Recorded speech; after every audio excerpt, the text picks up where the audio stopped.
आज बड़ी प्रसन्नता की बात है, हमारे बहन सुषमा नाथ जी, उनके सुपुत्र आलोकनाथ जी और हमारी गुड़िया सुचेता नाथ, तीनों जन आए लक्ष्मी नारायण मंदिर गीता कॉलोनी 17/133 में। और बड़ी प्रसन्नता होती है इनका जो संस्कृति के प्रति संस्कार और जो हमेशा संघर्ष और सतत आगे बढ़ते रहने का अपने पिता के हमारे भारत भूषण नाथ जी के प्रति जो सद्भावना है, ये देख के लगता है कि वास्तव में जीवन धन्य उन्हीं का होता है, क्योंकि जिसका माता पिता के चरणों में प्रेम होता है वही भगवान से भी प्रेम करने का अधिकारी होता है।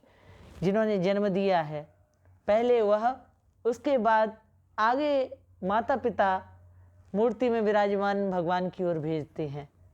आज प्रसन्नता की बात यह है कि इनकी सबसे पहले धारणा है कि महाराज जी जो रामलला जी की स्थापना 22 तारीख को अयोध्या धाम में हो रही है, इसके प्रति तो सबसे पहले हमारा यही संदेश है, यही हमारे जीवन में हम सब की अंतर्भावना है कि जो 500 वर्षों का संघर्ष हुआ, संतों ने, महात्माओं ने, हमारे समाज सेवियों ने जो कुर्बानियाँ दी हैं, क्योंकि राम जी किसी व्यक्ति विशेष के या संप्रदाय विशेष के नहीं हैं, राम जी जन जन में समाये हैं। जो रोम रोम में रमा है वही राम है और हमारी भारतीय संस्कृति के आधारभूत राम हैं।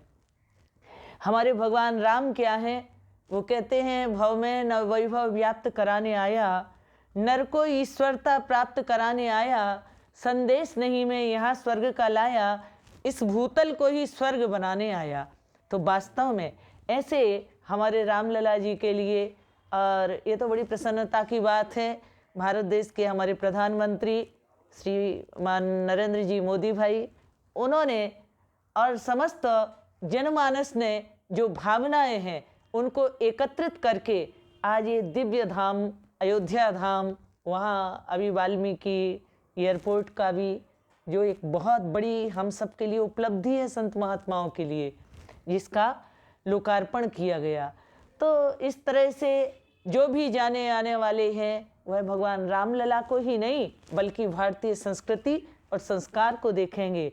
भगवान के पीछे लोगों ने अपने तन मन और जीवन तक की कुर्बानियाँ दी। कोठारी बंधुओं ने कितनी बड़ी कुर्बानी दी, ऐसे पता नहीं कितने बंधु बांधव हैं, हजारों हजारों लोग जिन्होंने अभी तक कुर्बानियाँ दी हैं। और आज संत महात्माओं को तो अत्यंत आनंद है।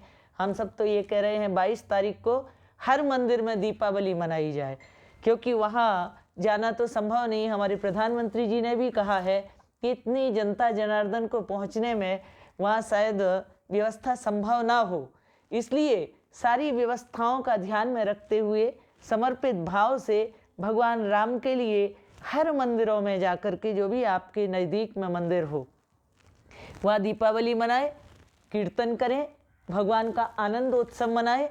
क्योंकि और एक बार ही नहीं बल्कि हमेशा 22 जनवरी को दीपावली के रूप में जो रामलला जी की स्थापना हो रही है उसकी प्रसन्नता में मनाया जाता रहे।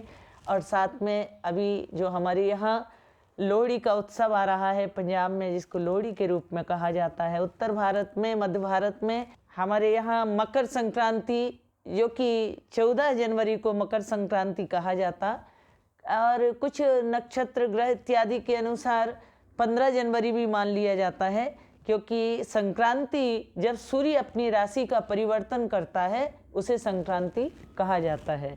पंजाब के क्षेत्र में उसके लिए हमारे यहाँ लोहड़ी के रूप में माना जाता है, और हमारे आसाम क्षेत्र में बिहू के रूप में माना जाता है, दक्षिण में पोंगल कहा जाता है, और हमारे उत्तर और मध्य भारत में संक्रांति के रूप में मनाया जाता है। माघ मकरगत रवि जब होई और तीरथ पति आव सब कोई। माघ के महीने में जब मकर राशि में सूर्य प्रवेश करता है तो इसको मकर संक्रांति के रूप में कहा जाता है, और जिसका कि हमारे यहाँ 1 महीने का मेला होता है, और वो तीर्थराज प्रयाग में होता है, जहाँ गंगा यमुना सरस्वती 1 महीने तक संत महात्मा जाकर के वहाँ आराधना साधना करते हैं और भगवान सांब सदाशिव की उपासना करते हैं, सूर्य नारायण को नमस्कार करके डुबकी लगाते हैं और कहते हैं हमारे वर्ष भर आनंद मंगल रहे, और सारे समाज में आनंद रहे, ऐसी मंगल कामना। सर्वे भवन्तु सुखिनः, सर्वे सन्तु निरामया, सर्वे भद्राणि पश्यन्तु, माँ कश्चित् दुर्भाग भवेत्।